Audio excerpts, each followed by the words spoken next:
Welcome to Teaching Orchestra. In this video, I'm going to be looking at the percussion parts in Great Times A Comin' by William Owens.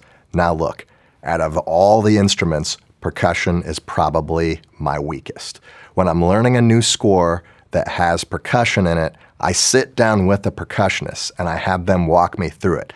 And I've been doing this since graduate school, by the way, so apparently none of this has ever rubbed off on me because I still have to keep buying these folks burgers so that they'll sit down with me and go through the parts. Although I'm still not very confident with percussion, I'm making this video anyway because this video is not on percussion technique, it's more on the philosophy of what to do with the percussion parts when you're doing Great Times A Comin' with your school orchestra.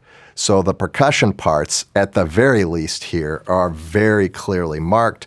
It tells you that this is the triangle and this is the tambourine, which is a pretty good luxury, and we don't always see this. Percussion parts don't tend to be standardized, and if you don't play these instruments, it tends to be confusing for a non-percussion player. So if you're a non-string player, and you're watching this channel, I can empathize with you because I have no idea what I'm doing with percussion, yet I'm still gonna have percussionists play on this piece because I think it's very important.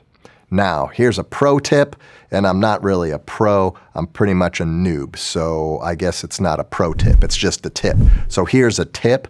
If the names of the percussion instruments are not in the score, go look at the individual parts and see if they're there. And if they're not there, well, you're gonna have to do your best job to guess. There's just an intuition that comes with playing these instruments, these standard batteries and stuff, and they just have a feeling for it, and they're almost always right. And if they're not right, as they're playing through it, it doesn't make sense, they'll figure it out later, and you'll see them switch to a different instrument. Now, as you start to get into more advanced repertory, it gets even more complicated. Like, you play some Russian music, and it's all in, like, Russian, and look that up in a music dictionary, try to look it up. So what do you do with these parts? There's a few different options. The first option is you don't play them at all. And unfortunately, that's what most orchestras do. They might play it the first time and then they hand out the originals to the kids because nobody wants to make just one copy of the part, right? So you just hand it to their original and you say, hey, just give it back to me when you're done. Then they lose it. And the next time you do it, you don't even have the part. So it's gone, and you don't want to order a new part because that's a big process, and I'm just not going to use percussion. And I think that's a mistake because there's a lot that you can do here. Now, one of the things that you can do is you can get one of your administrators to cover the part, and that would be really good. I think that would be really good visibility for your program, like if your principal could come in and play one of these things, maybe the triangle, or maybe the tambourine, or if you could get your fine arts director to come in and play. I think that would be great. Maybe you could get your band director to come in and play, and they'd probably do a really good job with it because the band directors know a lot about percussion, and they could come in and absolutely nail it, and maybe that could start some collaboration between departments. Maybe you could start doing some full orchestra stuff, and that would be really cool. Maybe you could get a parent or somebody from the community to come in. Maybe that might help you get a booster program going or get sponsorships. They feel like they're part of the team, and that might be really cool. So don't look this gift horse in the mouth. I would use these percussion parts, have somebody come in and play them because it could be a game changer for your orchestra. You never know what kind of effect that's going to have going outward. Now, you might be thinking, hey, I can't just take this person off the street or this principal. They don't know music. They can't play this. Well, I think you could modify it to where they could pretty much play it. Now, I know, and percussionists, don't flame me, bro. Don't flame me on this stuff. I understand that the triangle technique is extremely complicated, and you got to hold it a certain way and strike it at a certain angle, and there's physics and all that stuff. I get it. And I'm sorry for saying this and probably going against a lot of what you teach in your class, but for this, the goal isn't to make them a better percussionist, it's to just get them involved. So if you rewrite the part, and instead of doing all this stuff, you just have them play the triangle on beats 1 and 3 and 1 and 3, and they can do that this whole piece. They can even do it in the first couple of measures, No one's probably going to come in and arrest you, not in this country anyway. So just give it a try. For the tambourine, it's going to be a little different. I would go 1, 2, and 3, 4, and. Okay, they can do that the whole piece and it's going to match up pretty well. The only thing that they're really going to have to figure out is when the piece is over, because you don't want them to have that awkward moment. And I've got this rule in my orchestra that goes something like this.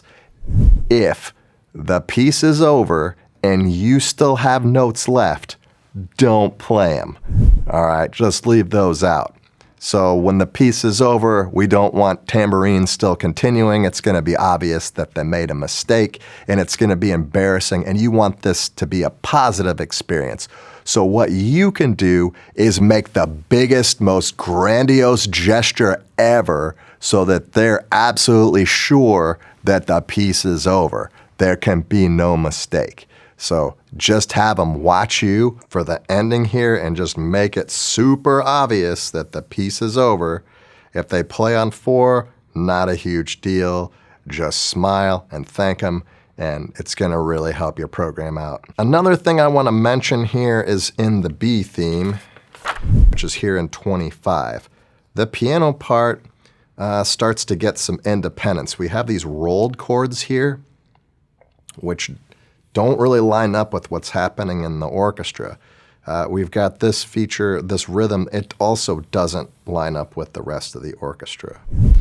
We've got eighth notes here. The piano part's pretty independent, and if you leave it out, you're not really telling the whole story with this composition. So I think it's important, especially for the B theme. I think it really adds to the meaning and style of the B theme with the percussion going out and getting these eighth note stuff happening here. These arpeggios, whatever, broken chords that are going on here in the piano. I think it's maybe not mission critical, but it definitely tells a different story when you've got a piano. So if you have a pianist that you like that you could use, maybe the person that does the solo and ensemble stuff at your school, maybe you can borrow the accompanist from the choir, maybe there's a parent that plays piano or somebody in your district that can come in and play. It's not a very difficult part, but I think it is important, and I think that if you leave it out, it's just not going to be the same piece. So that's it for my percussion video. If you came here to see percussion technique, boy, are you in the wrong spot. There's other channels for that, but I hope you enjoyed my content all the same.